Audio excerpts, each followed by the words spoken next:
A reading from the book of Genesis, Genesis chapter 41, verses 1 through 32. After a lapse of 2 years, Pharaoh had a dream. He saw himself standing by the Nile, when out of the Nile came 7 cows, handsome and fat. They gazed in the reed grass. Behind them 7 other cows, ugly and gaunt, came up out of the Nile, and standing on the bank of the Nile beside the others, the ugly, gaunt cows ate up the 7 handsome, fat cows. Then Pharaoh woke up.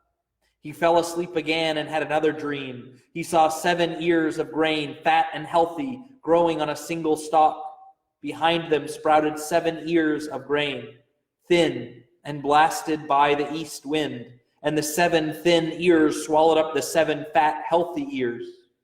Then Pharaoh woke up to find it was only a dream. Next morning, his spirit was agitated, so he summoned all the magicians and sages of Egypt and recounted the dreams to them. But no one could interpret his dream for him. Then the chief cupbearer spoke up and said to Pharaoh, "On this occasion I am reminded of my negligence.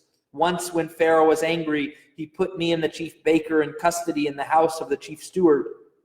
Later, we both had dreams on the same night, and each of our dreams had its own meaning. There with us was a Hebrew youth, a slave of the chief steward, and when we told him our dreams, he interpreted them for us and explained for each of us that meaning of his dream. And it turned out just as he had told us. I was restored to my post, but the other man was impaled. Pharaoh therefore had Joseph summoned, and they hurriedly brought him from the dungeon. After he shaved and changed his clothes, he came into Pharaoh's presence. Pharaoh then said to him, I had certain dreams that no one can interpret, but I hear it said of you that the moment you are told a dream, you can interpret it. It is not I, Joseph replied to Pharaoh, but God who will give Pharaoh the right answer. Then Pharaoh said to Joseph, in my dream I was standing on the bank of the Nile, when up from the Nile came 7 cows, fat and well-formed. They grazed on the reed grass, but then came 7 other cows, scrawny, most ill-formed and gaunt. Never have I seen such ugly specimens as these in all the land of Egypt. The gaunt, ugly cows ate up the first 7 fat cows, but when they had consumed them, no one could tell that they had done so, because they looked as ugly as before. Then I woke up. In another dream, I saw 7 ears of grain, fat and healthy, growing on a single stalk. Behind them sprouted 7 ears of grain, shriveled and thin and blasted by the east wind, and the 7 thin ears swallowed up the 7 healthy ears.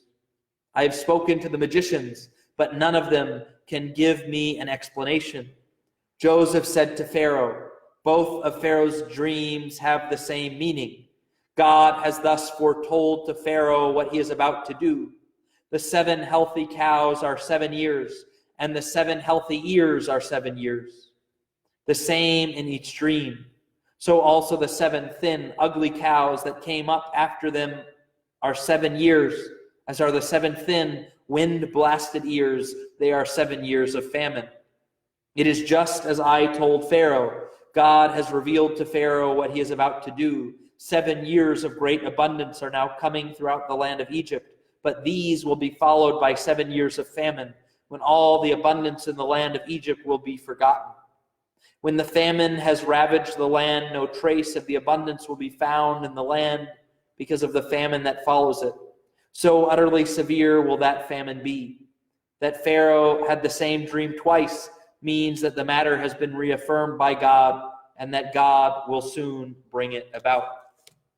Now, if you remember, Joseph is one of the 12 sons of Jacob, who is one of the 2 sons of Isaac, who is the son of Abraham.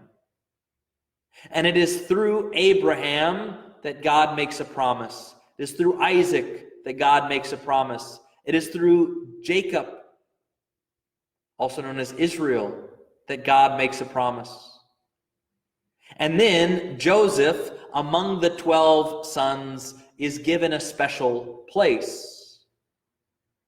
His brothers sell him into slavery despite the dreams that he had, that they would one day bow before him. And here we see that he is imprisoned in Egypt as a slave, and that he was able to predict the futures of two men. And then one of those men is reminded of him when Pharaoh asks for someone to interpret a dream. And so Joseph is able to interpret the dream of Pharaoh, and Pharaoh is so impressed that he makes Joseph second in command, to be in charge of storing up during the good times what is needed during the bad times. In the spiritual life, we have something called consolation, where God consoles us, and we have something called desolation, where we feel that God is away from us. And what the spiritual writers tell us is that during those times of consolation, no matter how good they are, if we get into those periods of desolation unprepared, they will be as if they never happened. We will have forgotten those.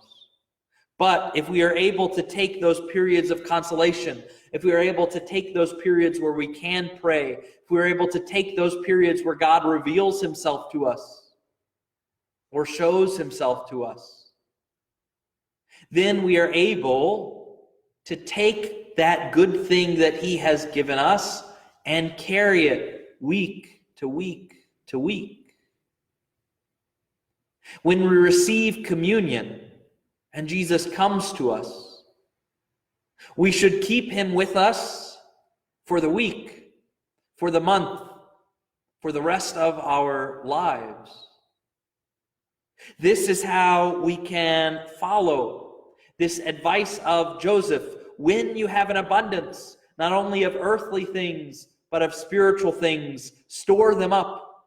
And then in a time of dryness, in a time of poverty, in a time of desolation,